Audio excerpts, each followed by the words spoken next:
Hello guys, welcome to Mining Adda. आज हम पढ़ने जा रहे हैं CMR 2017 का chapter number 2, returns, notices and records. देखते हैं इसमें क्या क्या दिया है। तो chapter number 2, returns, notices and records में रहेंगे रेगुलेशन नंबर 3 से लेकर रेगुलेशन नंबर 9 तक। तो देखते हैं एक एक क्या क्या है इसमें। तो regulation number 3, notice of opening, इसका सब रेगुलेशन 1 क्या बोलता है? The notice for commencement of any mining operation under Section 16 of the Act shall be submitted in the form and method as may be specified by the Chief Inspector for the purpose, accompanied by a plan showing the boundaries of the mine and the shafts or opening of the mine, tri-junction or revenue pillars, and other prominent and permanent surface features to the Chief Inspector and a copy thereof to the Regional Inspector। क्या बोलना चाह रहा है ये sub regulation number 1?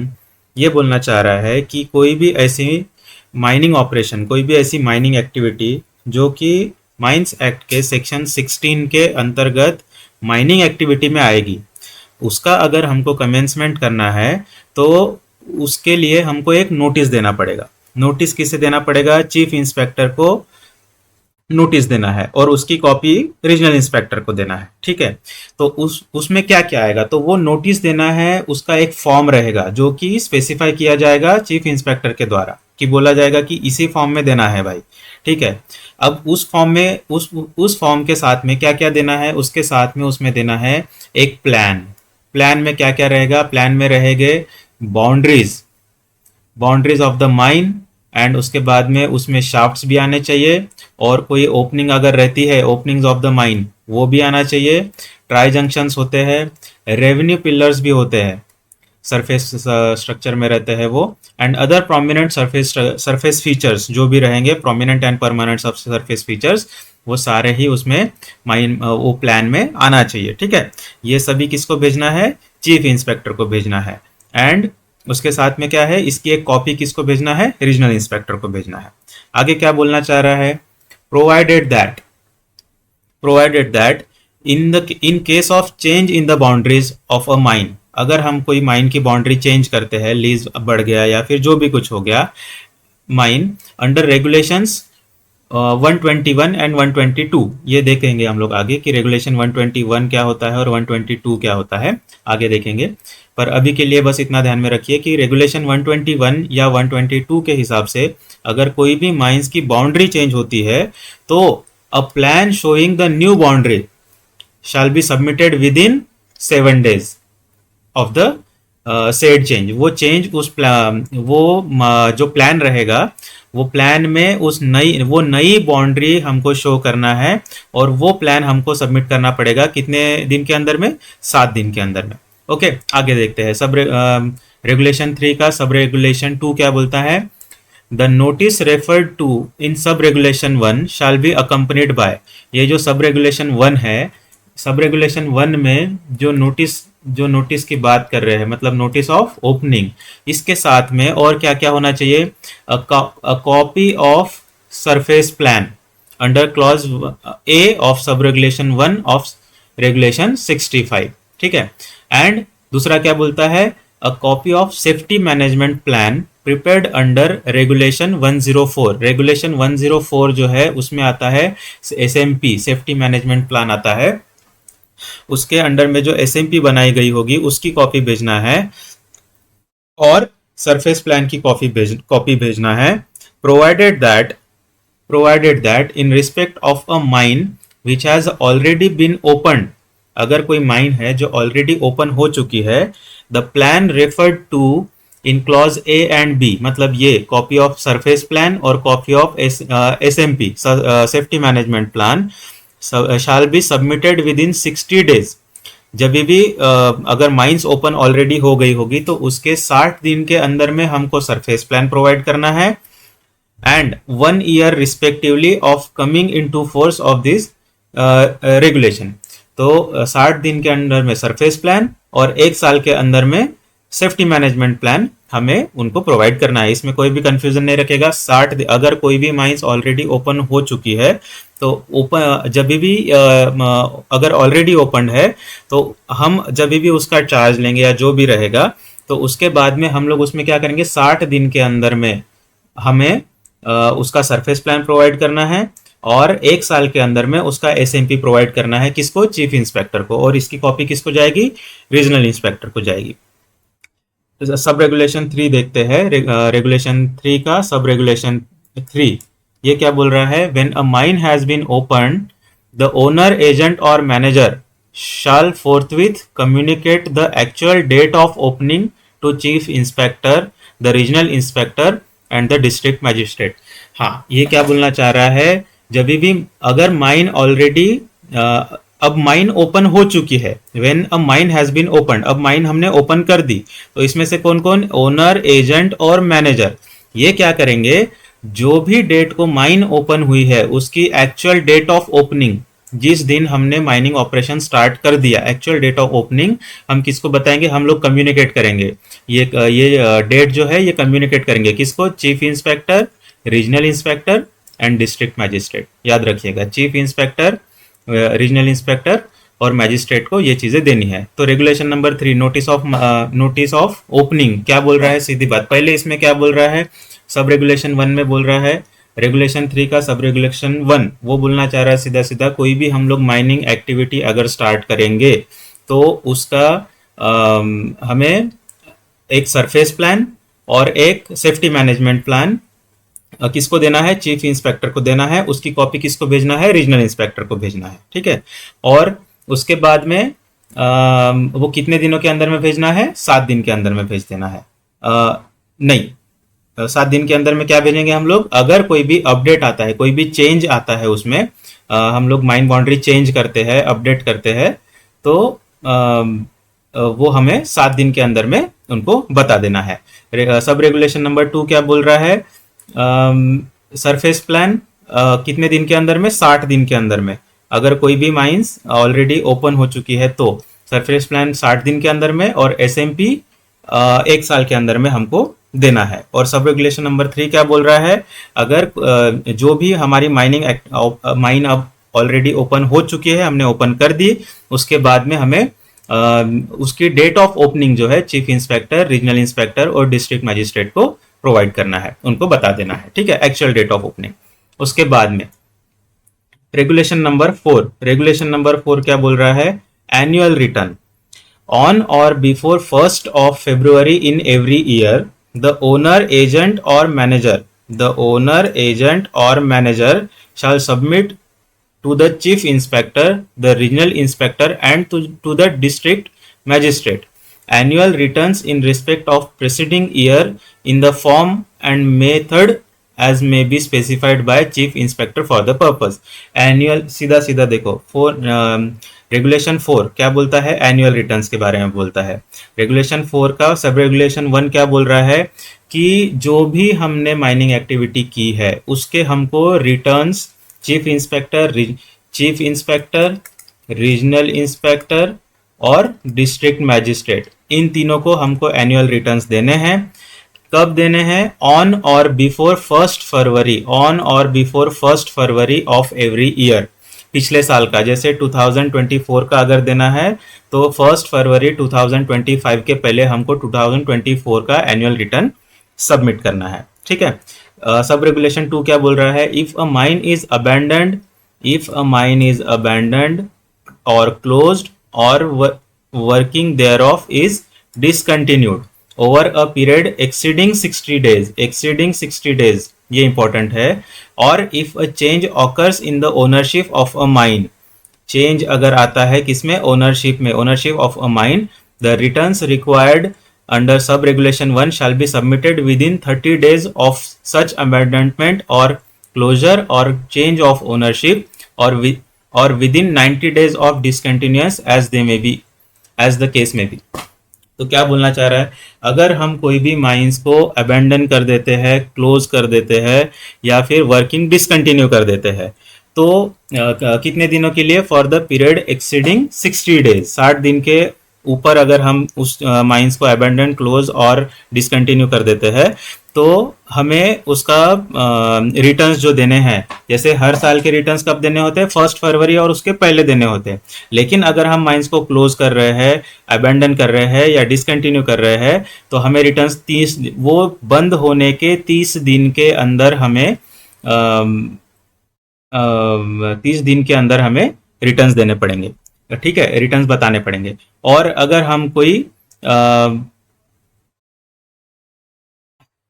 Change of ownership करते हैं, जैसे हमने माइंस जो है वो किसी और को हैंड ओवर कर दी, तो हमें 30 दिन के अंदर में बताना होता है और 30 दिन के अंदर में एनुअल रिटर्न सबमिट करने होते हैं। और with in 90 days of discontinue अगर हम कर देते हैं तो विद इन 90 डेज हमें बता देना होता है। ओके, आगे बढ़ते हैं। नोटिस ऑफ अमेंडमेंट, क्लोजर और डिसकंटिन्यूअस, ये है regulation number 5। When it is intended to abandon or close a mine or seam or to discontinue working thereof for a period exceeding 60 days, 60 दिन के ज़्यादा के लिए हम किसी भी माइंस को, हमारा अगर इंटेंशन बन चुका है कि हम उसको अबेंडन करेंगे, क्लोज करेंगे या डिसकंटिन्यू करेंगे, वर्किंग डिसकंटिन्यू करेंगे, तो द ओनर, एजेंट और manager shall give a notice in the form and method as may be specified by the chief inspector for the purpose to the chief inspector, the regional inspector and to the DM, district magistrate, stating the reason for such abandonment, closure or discontinuance। हाँ, तो हमें इसमें क्या बोल रहा है, अगर कोई भी हम माइंस को अबेंडन करना चाह रहे हैं, क्लोज करना चाह रहे हैं या डिसकंटिन्यू करना चाह रहे हैं for the period exceeding 60 days, तो इस उसमें क्या बोल रहा है, फिर उस माइंस का ओनर, एजेंट या मैनेजर, इन तीनों में से कोई भी वो चीज़ जो है उस चीज़ का नोटिस देंगे, किसको, चीफ इंस्पेक्टर को, रीजनल इंस्पेक्टर को और डिस्ट्रिक्ट मजिस्ट्रेट को। किस फॉर्मेट में, ऐसे फॉर्मेट में जो भी चीफ इंस्पेक्टर ने ऑलरेडी स्पेसिफाई किया रहेगा, उसमें हम लोग उसको ये देंगे। और उसमें क्या बताया जाएगा, उसमें बताया जाएगा रीजन, उसमें बताया जाएगा रीजन बताएंगे कि हम क्यों अबेंडन करना चाह रहे हैं, क्यों डिसकंटिन्यू करना चाह रहे हैं, and the number of persons likely to be affected thereby. क्या बोलना चाह रहा है, number of persons likely to be affected thereby, मतलब हम जो माइंस बंद करना चाह रहे हैं उसमें कितने लोग अफेक्ट करेंगे, उस हमारे माइनिंग ऑपरेशन बंद करने की वजह से कितने लोग अफेक्ट होंगे। ठीक है, thereby not less than 30 days before such abandonment or discontinuance, मतलब अबेंडनमेंट मतलब बंद करना के 30 दिन पहले ही हमें नोटिस देना पड़ेगा। बंद करने के 30 दिन पहले ही हमें नोटिस देके, ये कौन सा रेगुलेशन है, रेगुलेशन 5 है। रेगुलेशन 5 में हमें बंद होने के 30 दिन पहले ही चीफ इंस्पेक्टर को, रीजनल इंस्पेक्टर को और डिस्ट्रिक्ट मजिस्ट्रेट को एक फॉर्म भेजना पड़ेगा, जो कि फॉर्म स्पेसिफाई किया जाएगा चीफ इंस्पेक्टर द्वारा। और उसमें हम क्या क्या बताएंगे कि हम क्यों बंद करना चाह रहे हैं और हम जो माइंस बंद करना चाह रहे हैं उसकी वजह से कितने लोग अफेक्ट होंगे। ठीक है, आगे बढ़ते हैं। Provided that when an account of unforeseen circumstances a mine is abandoned, closed or discontinued before the said notice has been given or without previous intention, the discontinuous nuance extends beyond a period of 60 days, the notice shall be given forthwith।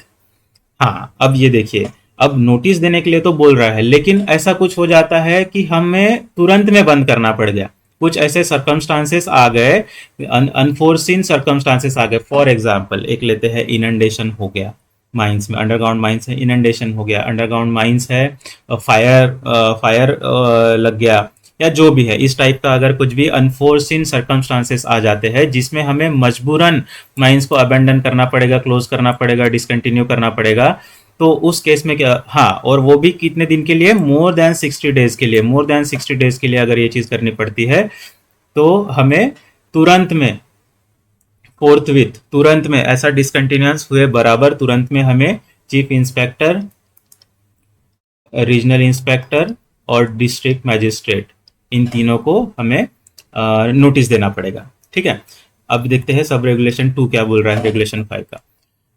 Notwithstanding anything contained in sub-regulation 1, when it is intended to abandon, मतलब जैसे अभी हमने ये जो exceptions देखे, ये exceptions के अलावा अगर हम इंटेंट मतलब हम चाह रहे हैं कि माइंस अबेंडन हो जाए, क्लोज हो जाए, डिसकंटिन्यू हो जाए for more than 60 days, any working below ground over which is situated any property vested in the government or any local authority or any railway or any building or permanent structure not belonging to the owner। मतलब अब हम चाह रहे हैं कि mines को बंद करना है, हमारी इच्छा से बंद करना चाह रहे हैं हम लोग, ठीक है। तो उस केस में क्या बोल रहा है, हम बंद करना चाह रहे हैं, डिसकंटिन्यू करना चाह रहे हैं फॉर मोर देन 60 days। तो ऐसी कोई भी अंडरग्राउंड माइंस जिसके ऊपर एनी प्रॉपर्टी, जिसके ऊपर कोई प्रॉपर्टी है वेस्टेड इन गवर्नमेंट और एनी लोकल अथॉरिटी, रेलवे, कोई बिल्डिंग, परमानेंट स्ट्रक्चर, जो कि ओनर को बिलोंग नहीं करता है, जो कि ओनर को बिलोंग नहीं करता है, और ओनर, एजेंट और manager shall not less then 30 days before the date of such abandonment, closure or discontinuance give notice of his intention to the chief inspector and the regional inspector। मतलब अगर हम लोग ऐसा कुछ भी करते हैं तो 30 दिन, मतलब 30 दिन से कम दिन नहीं होने चाहिए, 30 दिन के पहले ही, जैसे अगर हमें समझ लीजिए किसी महीने के 30 तारीख को, जैसे 30 सितंबर को हमें अगर माइंस बंद करनी है तो 1 सितंबर के पहले ही, अगस्त महीने में ही हमें चीफ इंस्पेक्टर को और रीजनल इंस्पेक्टर को बता देना पड़ेगा कि हम ये माइंस बंद करना चाह रहे हैं और इसके ऊपर में इस टाइप के स्ट्रक्चर्स है, ये बता देना पड़ेगा। ओके, किसको किसको बताना है, चीफ इंस्पेक्टर और रीजनल इंस्पेक्टर, ये दोनों को बताना है, डीएम को बताने की जरूरत नहीं है। ओके, अब सब रेगुलेशन 3 क्या बोल रहा है रेगुलेशन नंबर 5 का। व्हेन अ माइन और सीम हैज बीन अबेंडन्ड, अब हमने अबेंडन कर दिया, क्लोज कर दिया, और the working thereof has been discontinued over a period exceeding 60 days, 60 दिन से ज्यादा हो गए हैं। द ओनर, एजेंट और manager shall within 7 days of abandonment, closure or expiry of the said period of discontinuance give to the chief inspector, the regional inspector and to the district magistrate notice in the form and method as may be specified by the chief inspector for the purpose। हाँ, ये क्या बोल रहा है, अब तक हम लोग क्या बोल रहे थे, हम बंद करना चाह रहे, ये चीज के बारे में बोल रहे थे, लेकिन अब हमने उनको नोटिस वोटिस दे दिया, सब दे दिया, अब हमने बंद कर दी, हमारी माइंस बंद हो गई। अब नोटिस देके हो गया था 30 दिन पहले, हमने अब 30 दिन हो गया, उसके बाद में जैसे ही जिस भी दिन को हमारी माइंस एक्चुअल में बंद हो जाएगी, उस दिन हमें उसके 7 दिन के अंदर, उसके बाद में 7 दिन के अंदर में चीफ इंस्पेक्टर, रीजनल इंस्पेक्टर और डीएम को ये बताना पड़ेगा। एक फॉर्म रहेगा जो चीफ इंस्पेक्टर ने बनाया रहेगा, उस फॉर्म में हमें उनको फॉर्म भेज देना है, उनको बता देना है कि हमारी माइंस ये डेट को बंद हमने कर दी है, ठीक है। अब उसके बाद में रेगुलेशन नंबर 6, रेगुलेशन नंबर 6 क्या बोल रहा है, रेगुलेशन नंबर 6 बोल रहा है notice of reopening. When it is intended to reopen a mine और सीम और abandonment, closure और discontinuance for a period exceeding 60 days। हाँ, जब हम चाह रहे हैं, अब क्या हो गया, हमने माइन बंद कर दी थी, अब 60 दिन गुजर गए, माइंस बंद करके 60 दिन गुजर गए, अब 60 दिन के बाद में हमें क्या करना है, हमें उस माइंस को रीओपन करना है। तो रीओपन करने के टाइम पे क्या बोल रहा है नोटिस, ये notice of reopening regulation number 6 क्या बोल रहा है कि द ओनर, एजेंट और manager shall not less than 30 days before resumption of mining operations, हाँ, give to the chief inspector, the regional inspector and to the district magistrate notice in the form and method as may be specified by the chief inspector for the purpose। क्या बोल रहा है, सीधी सीधी वही बात है, अगर हमें माइंस रीओपन करनी है, जो माइंस ऑलरेडी 60 दिन से ज्यादा बंद थी, 60 दिन से ज्यादा बंद थी, तो उसको रीओपन करने के कम से कम 30 डेज बिफोर, ये देखिए 30 days before of resumption of mining operations, हमें माइनिंग ऑपरेशन मतलब 30 डेज बिफोर हमें उनको नोटिस देना पड़ेगा, किसको, चीफ इंस्पेक्टर को, रीजनल इंस्पेक्टर को और डिस्ट्रिक्ट मजिस्ट्रेट को, कि भाई हम ओपन करना चाह रहे हैं। ठीक है, फिर उसके बाद में नोटिस देने के 30 दिन के बाद में हम एक्चुअल माइनिंग ऑपरेशन स्टार्ट कर सकते हैं। इसमें ये किस में देना है, फॉर्म रहेगा, फॉर्म जो कि चीफ इंस्पेक्टर ने स्पेसिफाई किया हुआ रहेगा।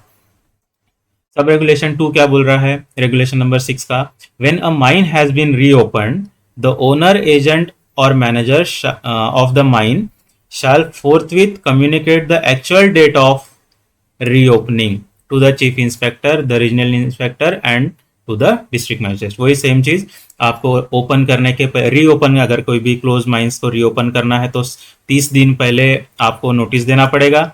उसके 30 दिन के बाद में आप एक्चुअल ऑपरेशन स्टार्ट कर सकते हैं। एंड उसके बाद में जैसे ही ऑपरेशन स्टार्ट हो जाएगा, माइनिंग ऑपरेशन स्टार्ट हो जाएगा, तुरंत में हमने वो जो डेट है, डेट ऑफ एक्चुअल क्या बोल रहा है, communicate the actual date of reopening. Actual date of reopening ये जो बोल रहा है, ये एक्चुअल डेट ऑफ रीओपनिंग हमें चीफ इंस्पेक्टर, रीजनल इंस्पेक्टर और डिस्ट्रिक्ट मजिस्ट्रेट को बता देना है कि भाई हमने ये डेट को रीओपन कर दिया है। ओके, अब देखते हैं रेगुलेशन नंबर 7 क्या बोल रहा है। रेगुलेशन नंबर 7 बोल रहा है, notice of change in ownership, change in ownership and appointment of agent, manager etcetera. इसके रिगार्डिंग जो भी नोटिस देने होते हैं उन नोटिस के बारे में बोल रहा है कि हमने कोई माइंस के ओनरशिप चेंज हो गई, या फिर उसमें फिर अपॉइंटमेंट चेंज हो गई, जैसे पहले कोई और एजेंट था, अब कोई और एजेंट है, मैनेजर चेंज हो गया, या फिर मैनेजर अपॉइंट कर रहे हैं, तो उस केस में हमें नोटिस देना है। When a change occurs in the name of, in the name और ownership of a mine, name भी, नेम अगर चेंज होता है या फिर ओनरशिप चेंज होती है, और इन द एड्रेस, एड्रेस भी चेंज होता है। क्या क्या है इसमें, नेम, ओनरशिप और address,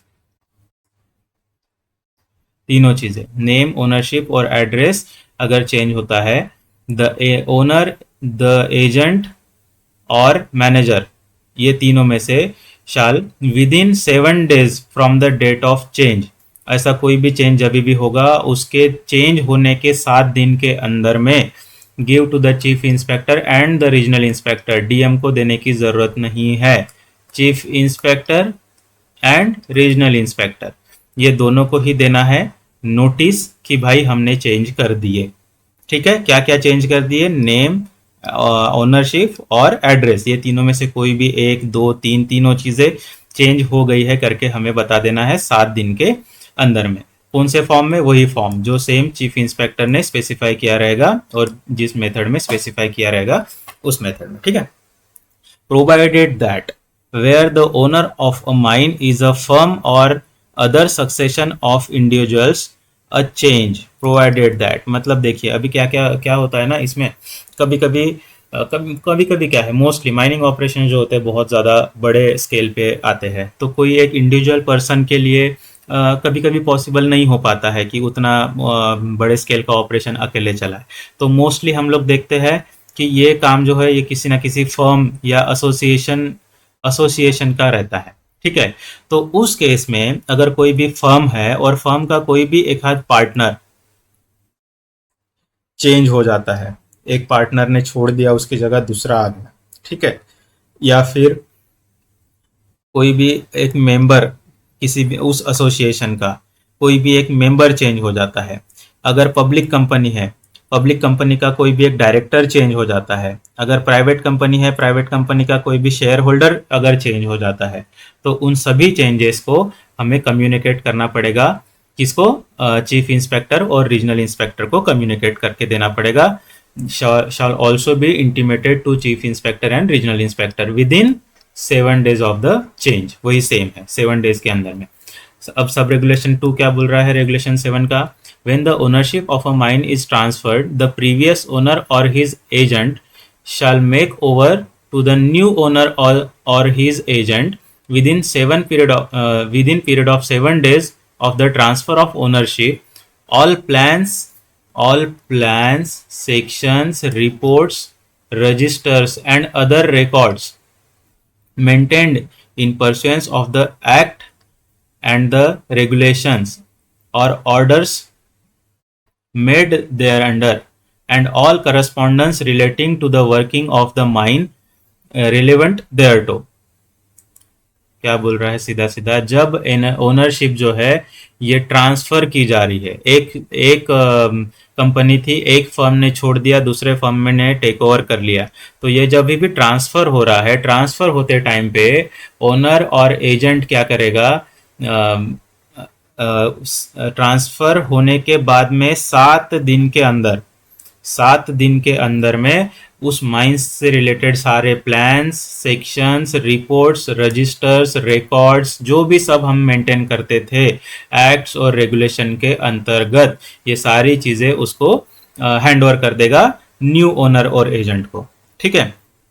and when the requirements of this clause have been duly complied with, both the previous and the new owner or their respective agents shall forthwith inform the chief inspector and the regional inspector। सीधी सीधी बात है भाई कि जब भी ये सब plans और ये सब चीज़ें हम हैंड ओवर टेक ओवर कर लेंगे, हैंड ओवर टेक ओवर उसको बोलते हैं, charge hand over take over उसको बोलते हैं, तो उसके साथ charge hand over take over होने के बाद में 7 दिन के अंदर में प्लान, सेक्शन, ये सब चीज़ें ले ली, और जैसे ही ये पूरा कंप्लीट हो गया, इस सब रेगुलेशन का जैसे ही कंप्लायंस हो गया, हमें चीफ इंस्पेक्टर को और रीजनल इंस्पेक्टर को तुरंत में बता देना होता है कि भाई हमने सारी चीज, मतलब देने वाला बोल देगा कि हमने सब कुछ दे दिया है, और लेने वाला बोल देगा कि भाई ठीक है हमने सब कुछ ले लिया है, हम सेटिस्फाइड हो गए हैं, अब हम आगे का काम शुरू कर सकते हैं करके। ठीक है। अब चलते हैं सब रेगुलेशन 3 के तरफ में। When any appointment is made of an agent, manager,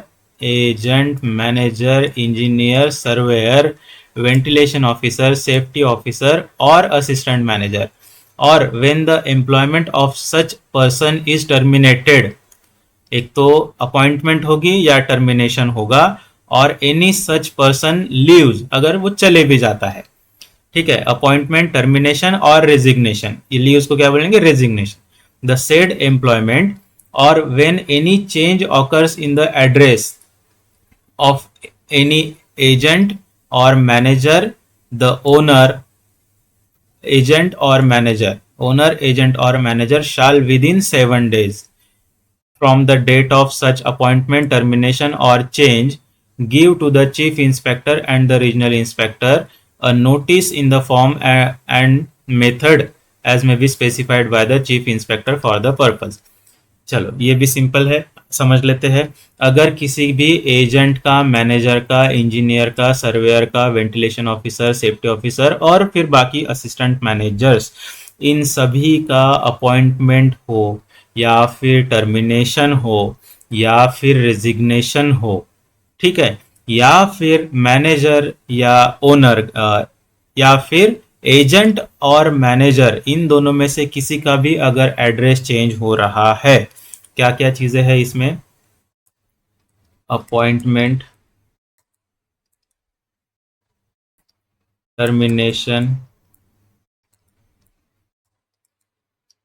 resignation, address change.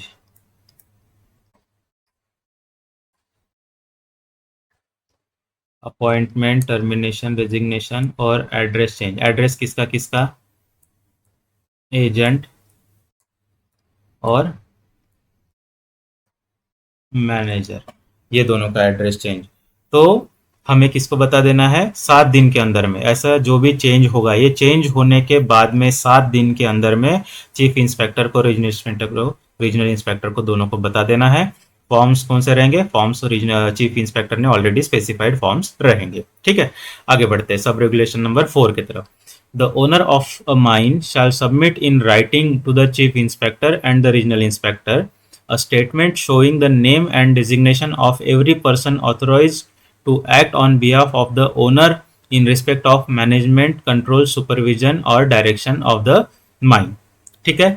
Owner क्या करेगा, ओनर जो है चीफ इंस्पेक्टर को और रीजनल इंस्पेक्टर को रिटर्न में, राइटिंग में देगा। क्या चीज देगा, राइटिंग में देगा। क्या चीज कि स्टेटमेंट एक देगा, स्टेटमेंट में क्या लिखा रहेगा, नाम रहेगा और डेजिग्नेशन रहेगा हर उस पर्सन का जो कि ऑथराइज्ड किया जाएगा ओनर के द्वारा उसके बिहाफ में मैनेजमेंट, कंट्रोल, सुपरविजन और डायरेक्शन जो भी देखेगा माइंस के अंदर में, चाहे वो एजेंट रहो, मैनेजर रहो। ओनर किसका किसका अपॉइंटमेंट करता है?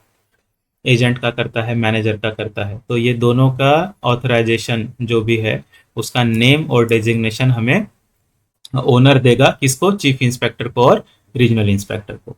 सब रेगुलेशन नंबर 5 क्या बोल रहा है? The statement referred to in sub regulation 4, इसकी जो बात हो रही है, ये जो स्टेटमेंट देना है, shall state the responsibilities of every such person and the matters in respect of which he is authorized to act on behalf of the owners। जो मैंने बोला अभी ऑथराइजेशन, जैसे एजेंट है तो एजेंट के रिस्पॉन्सिबिलिटीज और उसके जो क्या बोल रहा है, रिस्पॉन्सिबिलिटीज एंड उसके पावर्स जो बोलेंगे हम लोग, तो पावर्स एंड रिस्पॉन्सिबिलिटीज क्या क्या रहेगी वो उसमें स्पेसिफाइड रहेगी। और तो हाँ, तो सब रेगुलेशन 4 में क्या क्या है? नाम और डेजिग्नेशन। और सब रेगुलेशन 5 में क्या दिया है? रिस्पॉन्सिबिलिटीज। और हाँ, रिस्पॉन्सिबिलिटीज दिया गया है उन एजेंट का बोलो या मैनेजर का बोलो, इस तरीके से, ठीक है। सब रेगुलेशन 6 में क्या दिया गया है? Every person referred to in such regulation in sub regulation 4, ये इसमें shall be an agent for the mine or group of mines as the case may be in respect of responsibilities and specified in the statement referred therein। तो ऐसा जो भी person employed रहेगा, ये कौन रहेगा? shall be an agent रहेगा। ये यहाँ पे बोल रहा है, मैनेजर नहीं रहेगा, एजेंट रहेगा। ओके, उसके बाद एनी चेंज, एडिशन और अल्टरेशन इन द नेम और other particular of the statement referred to in the sub-regulation 4 shall be reported in writing to the chief inspector and regional inspector within 7 days from the date of change, addition or alteration। Section number 7 के सब regulation 4 में हमने क्या देखा था कि owner क्या करेगा? एक पर्सन को अपॉइंट करेगा, राइटिंग में लिख के देगा चीफ इंस्पेक्टर को और रीजनल इंस्पेक्टर को कि भाई ये नाम का आदमी और इसका डिजिग्नेशन ये रहेगा, ये बंदा एज अ एजेंट काम करेगा, ठीक है, एज अ एजेंट काम करेगा। अब उसके बाद में उसके नाम में अगर कुछ चेंज आता है या फिर बाकी अदर पर्टिकुलर्स और स्टेटमेंट रेफर टू, मतलब बाकी किसी भी चीज़ में जो भी हमने इंफॉर्मेशन चीफ इंस्पेक्टर रेगुलेशन और रीजनल इंस्पेक्टर को दी है, उन चीज़ों में अगर किसी भी चीज़ में अगर चेंज आता है, कौन से इसमें जो सब रेगुलेशन 4 में जो हमने उनको इन्फॉर्म किया था, तो उस चेंज के 7 दिन के अंदर में हमें फिर से उनको बता देना है, चीफ इंस्पेक्टर को और रीजनल इंस्पेक्टर को, कि भाई ये चेंज आ गया है करके, ठीक है। अब आगे बढ़ते हैं, नोटिस ऑफ डेंजरस ऑकरेंस और एक्सीडेंट। माइंस के अंदर में कोई भी डेंजरस ऑकरेंस अगर हो जाता है या फिर एक्सीडेंट अगर हो जाता है तो उसका नोटिस हमें देना है, ये इंपॉर्टेंट है, ठीक है। तो उसका नोटिस हमें देना है। व्हेन देयर ऑकर्स इन और अबाउट अ माइन, मतलब माइंस से रिलेटेड या माइंस के अंदर अगर कुछ भी ऐसी चीज़ हो जाती है, कैसी चीज़ हो जाती है? An accident causing loss of life, ऐसा कोई एक्सीडेंट जिसमें फैटल हो गया, डेथ हो गई किसी की, लॉस ऑफ लाइफ हो गया, या सीरियस बॉडीली इंजरी हो गई in connection with any mining operation, हमें नोटिस देना पड़ेगा। किसको? आगे देखेंगे, अब चीफ इंस्पेक्टर को, रीजनल इंस्पेक्टर को, दोनों को देना होगा। आगे देखते हैं तो किस किस केस में अगर ऐसा कुछ भी हो जाता है, ऐसा कोई भी एक्सीडेंट हो जाता है जिसमें किसी की जान चली गई या किसी को सीरियस बॉडीली इंजरी हो गई। सीरियस बॉडीली इंजरी मतलब permanent loss of body part हो गया, या समझ लीजिए इस टाइप का, तो उस केस में हमें बता देना है। या फिर दूसरा क्या बोल रहा है, सब रेगुलेशन 1 का क्लॉज नंबर बी क्या बोल रहा है?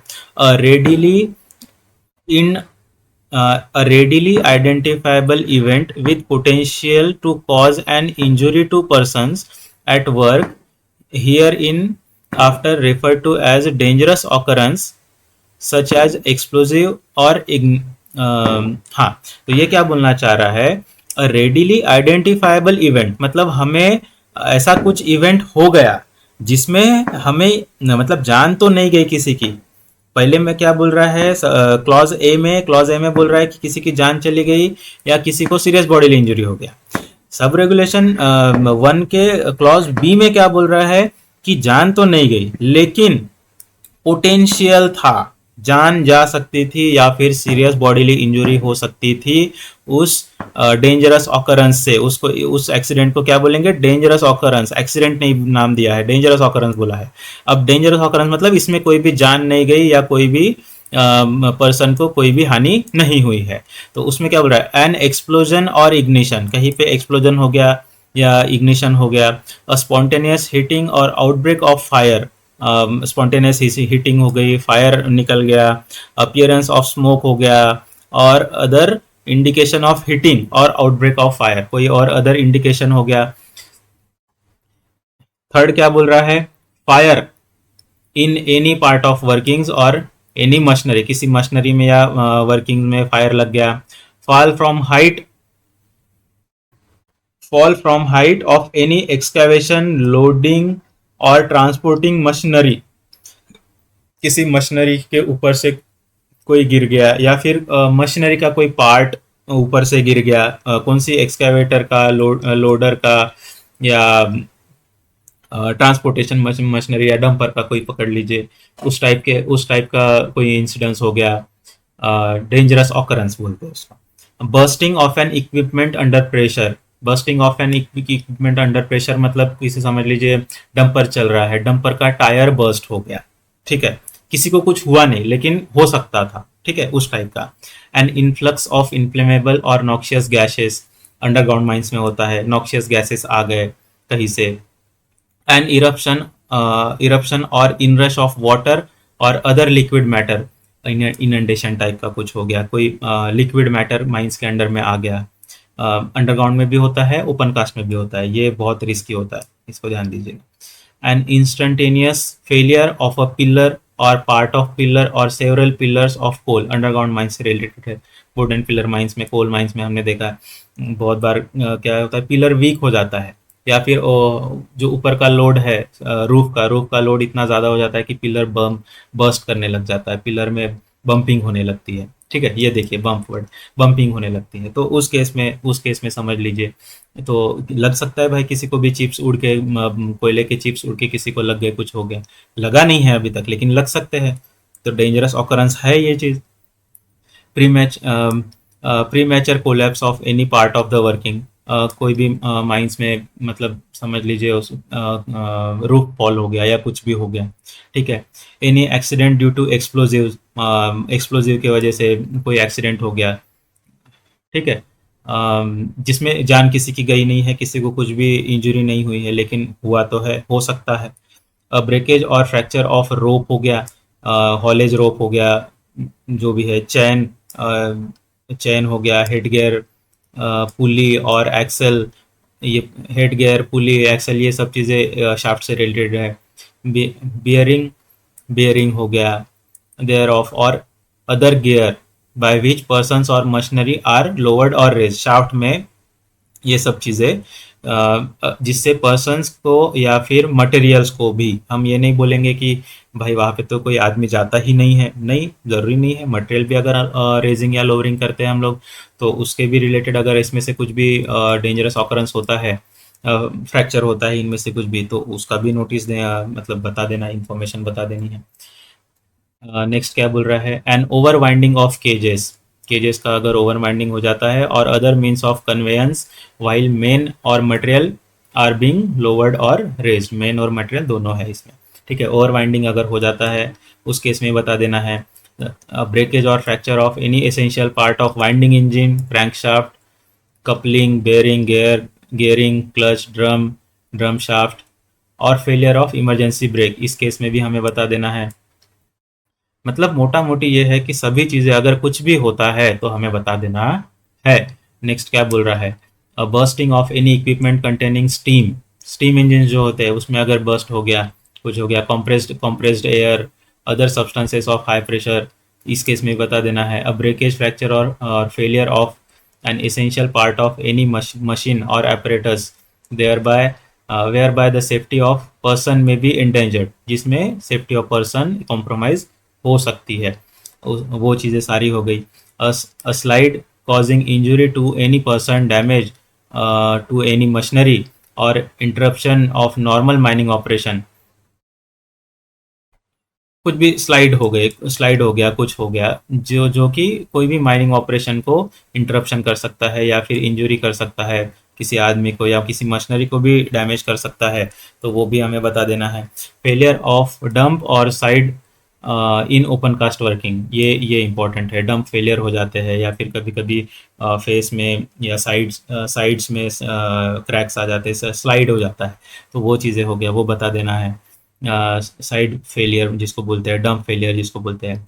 अ फेलियर ऑफ एनी स्ट्रक्चर और installation where by the safety of person may be endangered, ऐसी कोई भी चीज़ स्ट्रक्चर, जो भी स्ट्रक्चर ऐसा या फिर कोई भी हमारा इंस्टॉलेशन जो कि फेल हो जाता है, जिसमें किसी भी आदमी की सेफ्टी जो है वो कॉम्प्रोमाइज़ हो सकती है, डेंजर हो सकती है आदमी को, वो सारी चीज़ें बता देना है। और लास्ट क्या बोल रहा है, spark ignited due to electrical flashover causing burn injury to any person, the owner, agent or manager shall forthwith inform the regional inspector about। अगर किसी भी इलेक्ट्रिकल फ्लैश ओवर में स्पार्क इग्नाइट हो जाता है, स्पार्क, और वो उसकी वजह से किसी को भी अगर बर्न इंजरी हो जाती है छोटी सी भी, तो रीजनल इंस्पेक्टर को तुरंत में बताना है। कौन बताएगा, ओनर, एजेंट और मैनेजर, इनमें से कोई भी एक बताएगा तुरंत में। About the occurrence bye telephone, fax और ईमेल और by special messenger and all. हाँ, तो ये उसको तुरंत बताना है, तुरंत। फिर ये नहीं कि भाई हम लेटर भेजते रहेंगे वो तुमको 10 दिन के बाद मिलेगा, नहीं।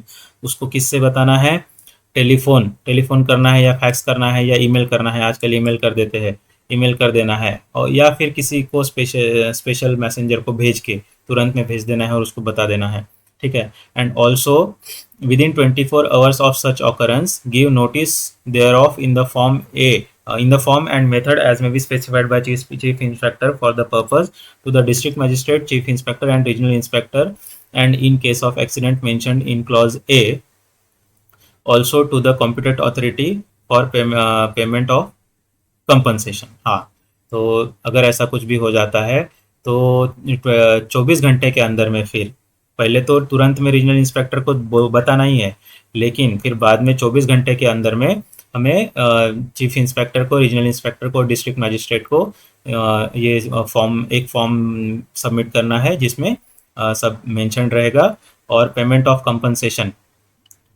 Also to the competent authority for payment of compensation, competent authority को भी दे देना है पेमेंट ऑफ कंपनसेशन के लिए। Provided that in such case in such notice is sent by, provided that in case such notice sent by email it shall be immediately followed by a fax or letter। अगर email भेजते हैं तो उसके तुरंत बाद में fax और letter भी भेज देना है, ठीक है। उसके बाद में ये हो गया sub regulation number 1। Sub regulation number 1 सीधा सीधा यही बोल रहा है कि अगर कुछ भी हो जाता है माइंस में जिसमें loss of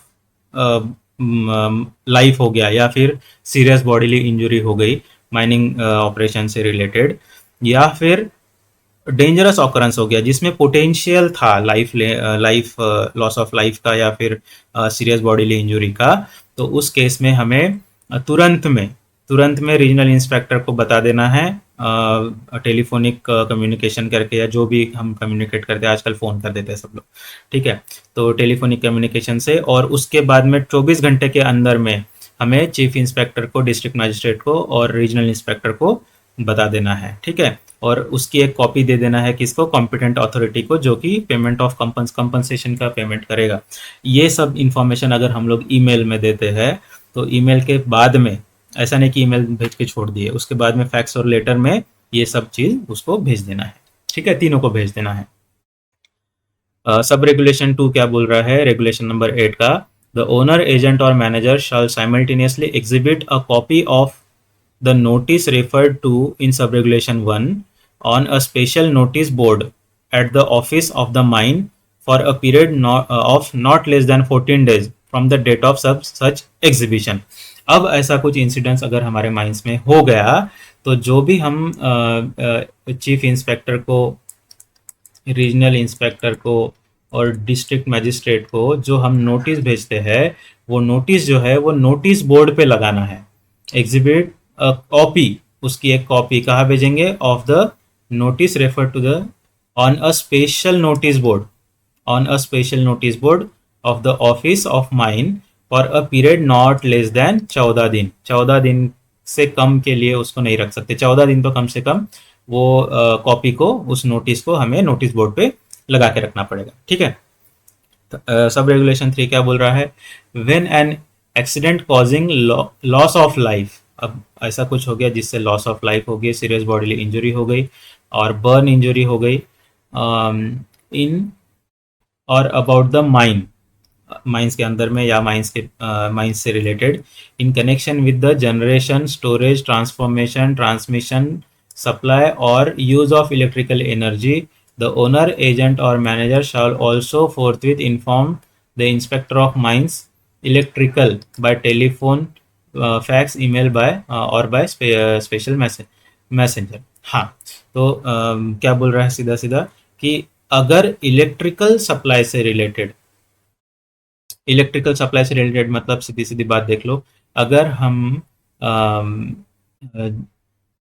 generation, storage, transformation, transmission और सप्लाई और यूज ऑफ इलेक्ट्रिकल एनर्जी का generation, storage, transformation, transmission, supply और यूज करते टाइम पे अगर किसी को लॉस ऑफ लाइफ हो गया, कुछ डेंजरस ऑकरेंस हो गया जिसमें किसी की जान चली गई, किसी को सीरियस बॉडीली इंजरी हो गई या किसी को बर्न इंजरी हो गई, तो उस केस में क्या करना है? उस केस में ओनर, एजेंट या मैनेजर, इन तीनों में से कोई भी जो है वो तुरंत में inspector of mines electrical inspector जो रहता है हमारे माइंस का, उसको बाय टेलीफोनिक कम्युनिकेशन या फिर फैक्स, ईमेल तुरंत में उसको या फिर स्पेशल मैसेंजर भेज के तुरंत में बता देगा कि भाई ऐसा ऐसा हमारे माइंस में हो गया।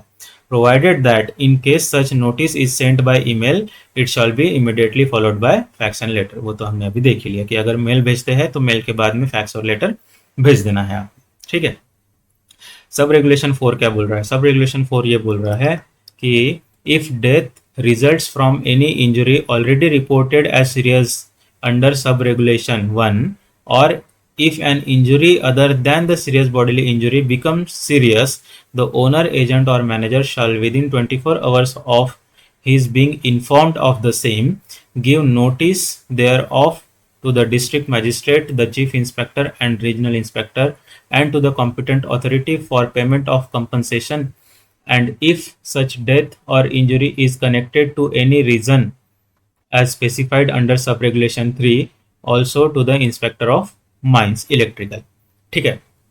क्या बोल रहा है कि अगर हमने देखो लॉस ऑफ लाइफ हो गया वो तो बता ही देना है, ठीक है, लेकिन हमने रिपोर्ट किया है serious bodily injury. Serious bodily injury के बाद में समझ लो हॉस्पिटल में एडमिट है और एडमिट होने के बाद में उसी रीज़न से, सीरियस बॉडीली इंजरी के रीज़न से ही उसकी डेथ हो गई। ठीक है। तो हमने तो रिपोर्ट किया था सीरियस बॉडीली इंजरी, पर यहाँ पे क्या हो गया? Loss of life. तो चेंज हो गया हमारा, टाइप चेंज हो गया इंजरी का। ठीक है। या फिर हमने जो भी मतलब ये बताया था अदर देन सीरियस इंजरी, मतलब कि हमने रिपोर्ट किया था कि इंसिडेंस हुआ था, ये पर्सन को बस इतना इतना खरोचे ही आए हैं, ज़्यादा कुछ हुआ नहीं है और ऐसे ही फ्रैक्चर हुआ है, या फिर फ्रैक्चर नहीं बोल सकते, हाँ फ्रैक्चर हुआ है या फिर ऐसे कुछ डिसलोकेट हुआ है बोन वगैरह करके हमने रिपोर्ट कर दिया। अब जब उसका एडमिट हो गया तब पता चला कि अरे नहीं नहीं नहीं, यहाँ पे तो सीरियस बॉडीली इंजरी है। तो हमने तो किया था other than serious bodily injury करके, लेकिन वो कन्वर्ट किस में हो गया? सीरियस बॉडीली इंजरी में। तो देखो दोनों केसेस में क्या हो रहा है कि हमने जो रिपोर्ट किया था उससे टाइप चेंज हो गया। तो वो जब भी चेंज जो है, वो चेंज अगर हमें पता चलता है कि हमने कुछ उल्टा मतलब अलग रिपोर्ट किया था और एक्चुअल जो रिजल्ट आया है वो कुछ अलग आया है, तो उस केस में ओनर, एजेंट और मैनेजर इन लोगों में से क्या करेगा? 24 घंटे के अंदर, जब भी उनको पता चलेगा उसके 24 घंटे के अंदर हम उसको नोटिस में informed of the same give notice thereof to the district magistrate, chief inspector और रीजनल इंस्पेक्टर को नोटिस भेज देंगे, ठीक है। और अगर इसमें से किसी भी चीज, अगर ये जो हमने सब रेगुलेशन नंबर 3 में जो बताया था कि कोई भी चीज़ अगर इलेक्ट्रिकल से रिलेटेड अगर इसमें से होगी और उसमें अगर ऐसा कुछ चेंज आता है तो इन लोगों के साथ साथ फिर इंस्पेक्टर ऑफ माइंस इलेक्ट्रिकल को भी बता देना है, ठीक है। सब रेगुलेशन नंबर 5 क्या बोल रहा है? In respect of every person killed और injured as above, the agent owner और the owner, agent or manager shall send particulars in the form and method as may be specified by the chief inspector for the purpose within 7 days of the occurrence and also within 15 days of the injured person returning to duty। हाँ, क्या बोल रहा है? अगर कोई भी person जो है वो पर्सन अगर किल्ड मतलब मर जाता है या इंजर हो जाता है तो उस केस में क्या बोल रहा है कि हाँ, तो उस केस में ओनर, एजेंट और मैनेजर क्या करेगा? एक वो जो फॉर्म जो हम डिस्कस कर रहे हैं बार बार कि चीफ इंस्पेक्टर जो फॉर्म स्पेसिफाई करेगा इस चीज़ के लिए पर्टिकुलरली मेथड और मेथड जो स्पेसिफाई करेगा उसमें 7 दिन के अंदर में, ऐसे ऑकरेंस के बाद में अगर मर जाता है बंदा तो 7 दिन के अंदर में उसका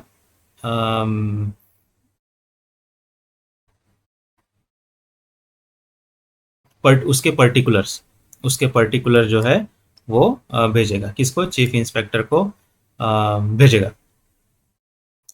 एंड और अगर ऐसा कोई भी पर्सन है जो रिटर्न कर जाता है अपनी ड्यूटी पे, सीरियस बॉडीली इंजरी हमने उसको रिपोर्ट किए थे समझ लीजिए, या फिर other than serious bodily injury report किए थे, एंड उसके बाद में वो पर्सन जैसे ही ड्यूटी वापस से ज्वाइन करेगा तो ज्वाइन करने के बाद में भी 15 दिन के अंदर में उसके पर्टिकुलर्स हमें चीफ इंस्पेक्टर को बता देना है कि भाई वो वापस से ज्वाइन कर लिया है या तो फिर भाई उसकी डेथ हो गई है करके। तो अगर डेथ हो जाती है तो उसको 7 दिन के अंदर में बता देना है, और अगर वापस आ जाता है ड्यूटी पे तो 15 दिन के अंदर में बता देना है, ठीक है।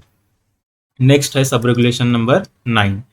When any person employed in a mine contacts any disease notified by the central government in the official gazette under section 25 of the act, mines act का जो सेक्शन 25 है उसमें कुछ डिसीजेस दिए गए हैं जो सेंट्रल गवर्नमेंट ने ऑफिशियल गैजेट में मेंशन किए थे, ठीक है। The owner, agent or manager shall within 3 days of his being informed of the disease give notice thereof in the form and method as may be specified by the chief inspector for the purpose to the chief inspector, the regional inspector, the inspector of mines medical, the district magistrate and to the competent authority for payment of compensation। अगर कोई भी person है जो कि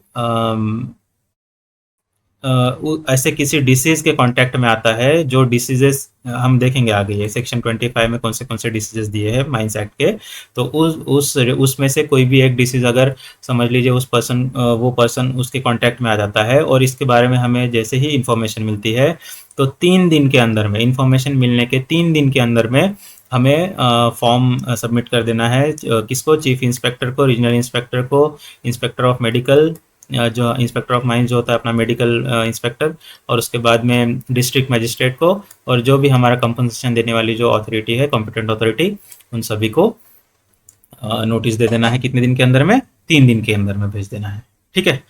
तो ये हो गए अपने चैप्टर नंबर 2। चैप्टर नंबर 2 में क्या क्या दिया था? Notice of opening, annual returns, notice of amendment और closure, notice of reopening, notice of change of ownership, appointment of manager, agent, and उसके बाद में दिया था notice of dangerous occurrence, accidents, and उसके बाद में नोटिस ऑफ डिसीजेस, ठीक है।